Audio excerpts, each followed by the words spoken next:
Okay, hi guys, Spartan765. Today I'm doing a video response to a question I got to help people out regarding the Winchester 120 Ranger, 1200 model, and 1300 model. They're all pretty much the same thing. I mean, close enough to it. They all got the same action, same operating, and everything like that. This is a completed gun, obviously. The issue I'm going to address here is that when you shoot the gun, let me take the home defense rounds out of the magazine. Firearms unloaded. Okay. Now what I'm going to address here is the issue some people claim to have where they shoot the gun. Do you double check there's no cartridge in the chamber? When they pull the trigger, like when you shoot it, like that'll blow back. When you shoot it, the action will blow back. Okay. Now what I'm going to address here is, if you're holding the firearm like this, and it blows back like that when you pull the trigger, that is normal. That will happen. I mean, just because, just the way the locking lugs are, it'll blow back like that. If you're holding the firearm like this, or if you're, it may happen too if you're very, very, very lightly holding the forearm. But if that's normal if it does that, okay? But if it blows back when you're holding it steady like this and holding the gun, and if it still blows back and like jars your arm back, that's not normal. That's a problem. Okay? Now what I'm going to show you here on another gun I have that I'm currently working on refinishing, I'm going to show you how to address that issue and ways you may solve it. Okay, now we're going to switch over here to this. That was a 120 Ranger, by the way. This is a Winchester 1200 that I'm currently refinishing. Okay, now there's a couple things you want to look at first. The first thing you want to check is your barrel nut tight? You want to have your barrel nut tight, because if it's loose, like this, your barrel will be loose, it'll move around. And in here there are little lugs inside the barrel here. Probably can't see this very well, but I'll try to make the best I can. There are little lugs inside here in the barrel that the lugs on the bolt lock into.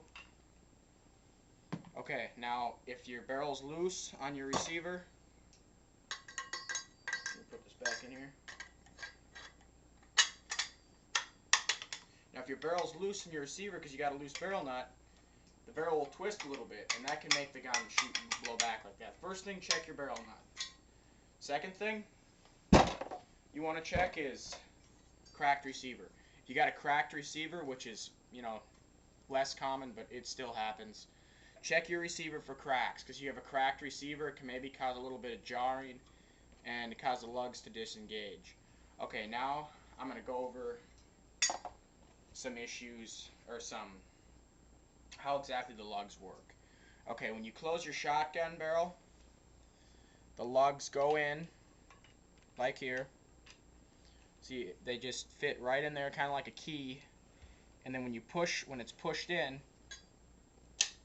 the bolt head twists. Here, see, now what I'm going to do this, because you can't really see twist. Oh, here, see, well, yeah, you can. When it pushes in, pretend my hand is the barrel, or my thumb is the barrel. It pushes in and twists and locks. Those lugs lock into the barrel. Okay, now what you do, I'm not actually going to push it in this time, I'm going to twist it. See, when it's locked in like that, it's not going to go anywhere.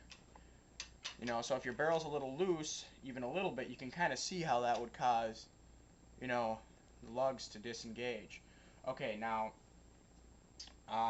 one other thing I'm going to address here that may be causing this problem, if none of the above are happening with your shotgun, no cracked receiver, no loose barrel nut, the other issue could either be your shotgun is either factory default, wasn't machined properly, headspace problems.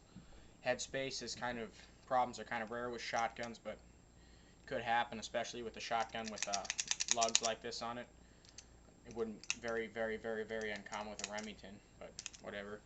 Okay, Winchester's unique though because of their locking system.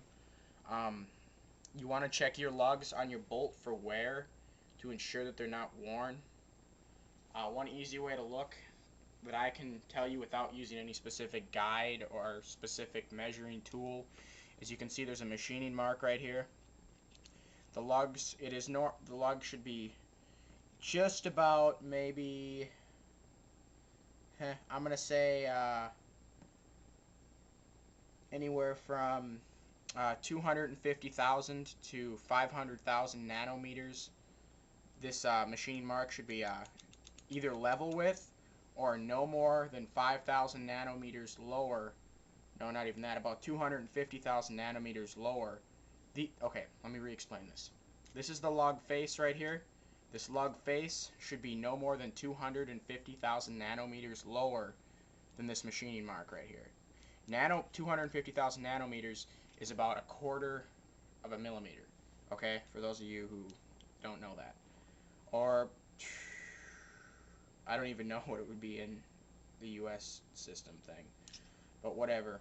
Okay, like I said, it should be either level with or no more than 250,000 nanometers. That would indicate too much wear on here, and I would either then, take the firearm to a gunsmith, order a new part. But then you do need to, if you do order a new bolt, you need to have that headspace checked for safety reasons. Okay, now if that's not your issue, next you want to move on to the barrel itself. Inspect it. There's no real way to measure this. You can just, look in here. The one thing you want to look for in here is make sure that these are flat in the top, like they're not rounded down, at an angle or anything like that. Like they should be flat, not, at an angle, which should indicate a heavy amount of wear. I mean, it's normal for them to be, like, okay, it's hard to describe. Okay, you look down here. This I'm gonna imitate here, like this part here is supposed to be like that, straight up. Then when you get, towards the top part that's like that, there is a little bit of a slant right there that way, but it shouldn't be slanted this way on the top at all. Like, if you can kind of see here, you can't see, I'm sorry for this, but you want your overall, okay, if the barrel's like this, pretend this is a locking lug inside, the screwdriver bar. Okay, you do not want any of the locking lugs, you want them to be flat like that. You don't want any of them to be at an angle like that or like that, because, that could cause a failure in the system for it to, disengage. Okay, then if you got a problem with that, I would recommend a new barrel. Winchester barrels, you can get them probably off Gunbroker. They don't make them anymore, unfortunately. Any brand name ones, anyway. How many minutes are we running here? Okay, if that doesn't solve your problem, be honest, I try to help as much as I can with these issues, but that's the only things I can think of that would be causing that problem. You can then, if it's still doing that, take it to a gunsmith. Try to, obviously don't shoot it if it's blowing open like that, because that's an extreme safety hazard. But like I said, if you hold it by the receiver like this when you're shooting, and you're not holding the forearm, and sometimes it may just go back, but not violently, it'll just go back. You don't notice it until you actually see it. That is normal for that to happen occasionally if you're holding the gun right here, which is the improper way. Anyway, you got any questions or comments, Spartan765 out.